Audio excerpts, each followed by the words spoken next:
It's a very nice kit. I think I have to build one myself. I think it looks really good. Hello, this is BJ from Hearns Hobbies, and today I'm going to be looking at this brand new Meng kit. This is the 1:24 scale Ford GT40, and this is from the 1966 race where they came first, second, and third, which was Le Mans. So you can see that on the front there. You've got the number 1 car and number 2 car that are shown, and then over here they've got the number 5 car as well. So let's have a look inside this particular kit. And you can see the box art is really nice. Now, it was quite spectacular that they were able to come first, second, and third. That was when they orchestrated the finish with the 3 cars crossing at about the same time. Now, you're probably aware of the movie Ford versus Ferrari, which is a great story about the history of how they made the car. So basically, it was an English car, which they gave to Shelby, and he modified it, and they made a winner out of it. Okay, so let's have a look inside. All right, so you see it's jam-packed full of parts. It's actually quite a thick box. Now, Meng have already released the GT40 in 1/12 scale, and that's a spectacular kit. So there've been the 12 scale Meng, and then before then was the trumpeter version, which later became known as the magnifier version. Now, you can see from here, it's great that they made a 24 scale because not everyone wants a 12 scale kit, because I mean they are huge, and 12 scale car does have a lot more parts and is a much longer project. Now, this particular one, as you can see, it's molded in a light grey, which I guess is like a light primer type grey. It allows you to paint this kit in any of those sort of 3 schemes without much problem at all. Okay, let's put this aside and we'll have a closer look at the components. Okay, so here's the bodywork. So it's split there, and it's split because it will have the engine detail, which you can closely see. The rear panel will be hinged, so it will move like so. Okay, now with the bodywork, the first thing that I've noticed is it is actually quite a thick and strong, I guess you call it, engineered body. Okay, so as you can see here, usually with most other 24 scale cars, you squeeze it because of the thin wall, it'll be very flexy, but this one's very tough. And I suspect that is because they've probably used some of the data for the 12 scale design and they've incorporated it in the smaller one. Okay, so I think some of the details look a little softer, I guess around the edges of what would you call that? I guess that's a hatch where they put the spare tyre. But it has very fine panel lines for where the doors meet. Okay, on the 12 scale one, this actually has opening doors, but because the 12 scale one, it's all going to be one piece. It does have fine panel lines there. Okay, so in this packet, it also comes with the tyres. They're rubber molded tyres, and they do have some tread pattern on them. Yep, and there's a very fine tread pattern. Okay, so that's in that packet, and then in the rear hatch, we've got some polycaps. So I guess if you've built 24 scale cars before, you'll be familiar with polycaps. These will be, I guess you could call it captured between the disc brake and the hub, and that's where the wheels slide into, so the wheels can actually rotate after you've built it. See at the back here, it's really fine detail here as well. So you can imagine this would have been slide molded to get all this fine detail, because you can see how this is curved in. Okay, so slide molding is actually a more complicated mold to make, and it allows for these more complicated shapes without having multiple pieces. Because otherwise, if it wasn't slide molded, this will probably be separate, and then you'll have to worry about cleaning up join lines. Okay, so that's the bodywork. All right, so we get into this big chunky piece of sprue. Now, this will probably give you a better idea of what I mean, that this has probably been brought over from the 12 scale. So you've got this big tub in the center for the cockpit. You've got the huge floor pan here. Okay, so both sides. And you'll see that the locating pins are actually quite large. And so that really resembles the 12 scale. You see that the anti-roll bar is actually molded in place there as well, which is a nice touch. So it's going to give it extra strength as well. And you've got these large assemblies, which are going to make a really tough car. So I don't know if it really needs to be that tough, but I mean, it's going to have less chances of warpage, because generally when parts come over a mold, they will warp slightly due to shrinkage, and thicker parts warp less. So it's a good chance this is going to fit very, very well. So you can see the locating holes there. So that's where the interior is going to fit into the floor pan. Okay, let's move on to the next part. All right, so we've got a nice set of seats. Okay, the seats, you may be able to see there's a very fine riveting which is inside. The 12 scale one actually has separate riveting which presses from the inside to give it that the chrome finish. But these are very crisp, and there's also detail there's wrinkle detail across here for the fabric. Over here we have some, I guess you call them air intakes. So they'll be on the side of the bodywork.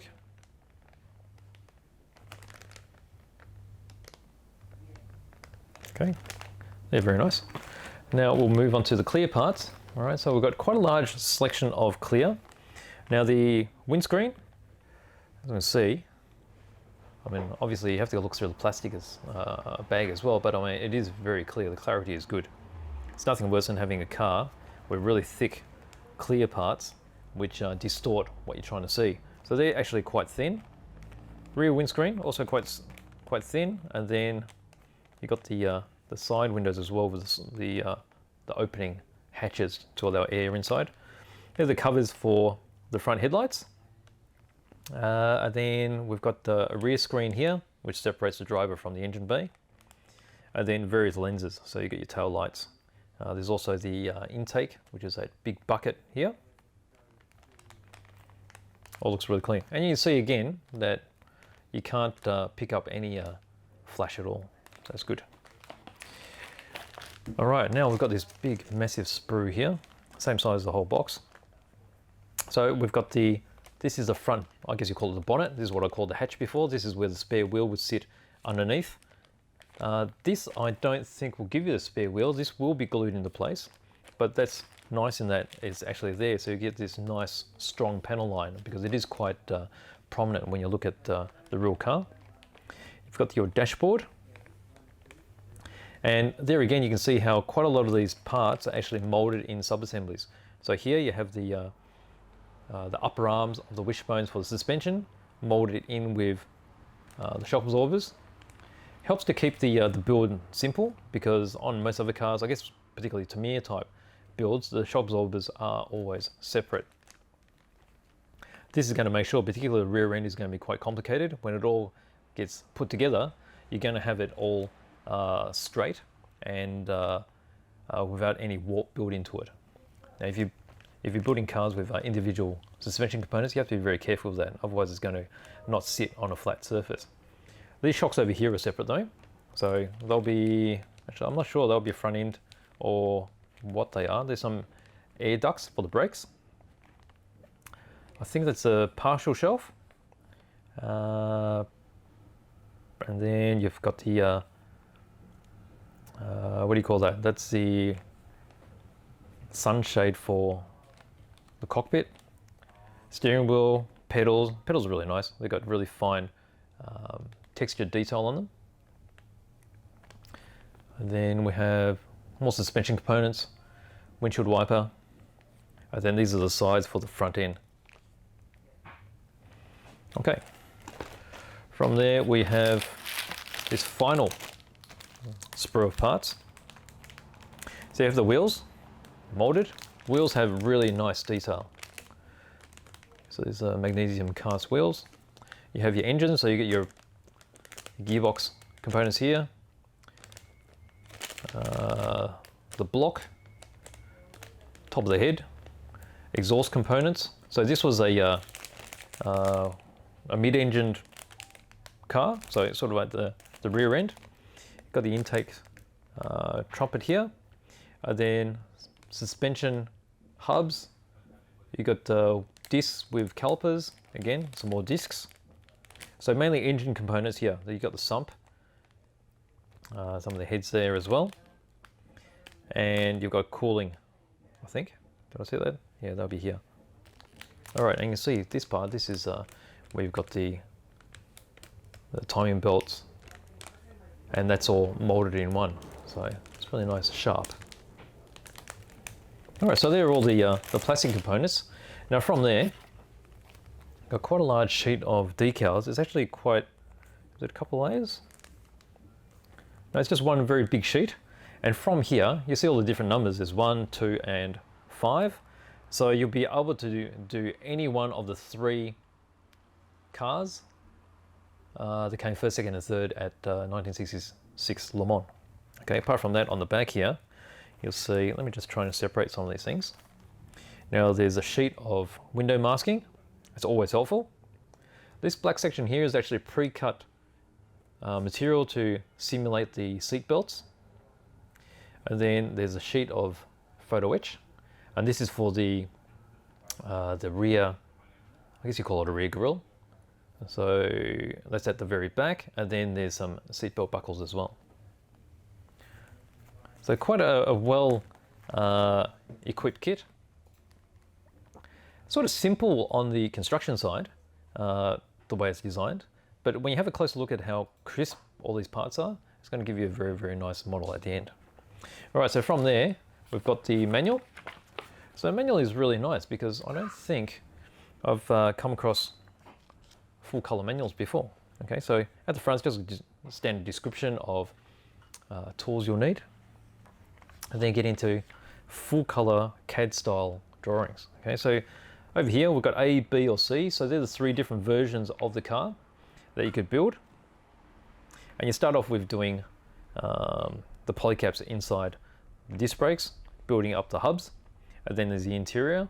You've got your fire extinguisher, pedals going in, top wishbones, and then as you go, it'll give you all the codes for painting as well.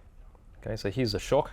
So that individual shock was for the front end, and then the hubs go in, and then that whole, I guess, sub-assembly drops straight into the floor pan. Okay, there's the side panels here for the front end. You've got the radiator going into the front, and then construction of the engine. So you've got your engine, and it pretty much builds up very much similar to a real engine. You've got your transmission, which is separate, and then the heads go on the top. So actually the heads we're not up to yet, but there's the basic design. So lower wishbones go in the back end, and then the engine goes on top, and then you start building up the suspension. So you've got this shock tower strut. That was that section where the top upper arms were molded together with the shocks. And then over here we've got some plumbing involved. You've got some oil coolers. There's a link here. Not too sure what that's for. It's probably for the throttle maybe. And then, oh no, that'll be suspension. There's suspension components there. Like semi-trailing links. And then here's the head of the engine getting built with the exhaust system. And then that drops into the top of the engine. You've got each side of the rear hubs getting put together and then attached to the rear arms. And then here's the seat. So the seat was the one piece, and these are the strips of black fabric effect that are used for the seat belts. They add such a nice touch because without the seat belts, it actually looks quite bland, doesn't look right. And then there's photo etch there for the buckles. From there, you've got the your rear, I guess that'll be the firewall. So that's behind the seats. And the firewall has a few items on there, including that there's that little windscreen that separates the driver's compartment from the engine bay. Cockpit is being constructed with the door inserts. And then you get into wheel and tire combination. Okay, so the rubber tires, there's a decal that goes around those, and then they're just pressed over the wheels, and then the wheels themselves are pressed over the hubs because the shaft inside the wheel will just lock inside the polycap and they'll allow it to rotate. And then the quick release nuts are glued onto the outside of the wheel. So from there we start getting into the bodywork. So bodywork, we've got these internal, I guess you'll call those bulkheads, those panels. And then the lights are going in. This is the extension on one of the doors. So basically this was to accommodate the taller drivers whose helmets were actually rubbing against the top of the door. So they actually made a hole and extended that out with that little, I guess the teardrop shape, just to give that little extra for their helmet to fit in. Okay, so from there, we've got the glass going in. So this is where the window masks are being used. and where they're being applied. So you've got your windscreen, you've got your side glass, the fog light covers and the headlight covers. And then the bonnet is going and glued into place. And then your main bodywork is attached to the chassis there. So from there we start working onto the rear hatch. So there's an internal component which fits into the rear hatch, and you've got your rear tail lights going in there as well. Glass is getting fitted there. This is the photo etch grille that goes at the very, very back. And then some air intakes. So these are just discs from memory. And then you just clip this into the two hinges at the back so that it can open and close. And then you have your list of paints here. So they allow for codes. They've got the AK numbers and then also the GSI accretion numbers. All right, so from there, they give you the decal placements and color painting chart for number 1. So obviously that's the Golf colors. And then number 2 and number 5. Okay, and that's it. So at the back here, this is the legend of all the parts. So it allows you to recognize, which one's A parts, C parts, and such. Decals, so you can quickly check that all the parts are included in the kit here. And then also when you're looking for a particular part, it's easy to reference this to find where it is. And that's the end of the manual. So that's it. So that is the brand new 24 scale Meng 1966 GT40, and that's the car that came first, second and third at Le Mans, and also includes all the decals, so you can do any one of those 3 versions. But I'm sure the Golf version would be the most popular there. I mean, I always like the Golf colors. Just a contrasting blue and the orange, I think looks really good. So there you go, give that a go. It's a very nice kit. I think I have to build one myself. So thank you very much for watching.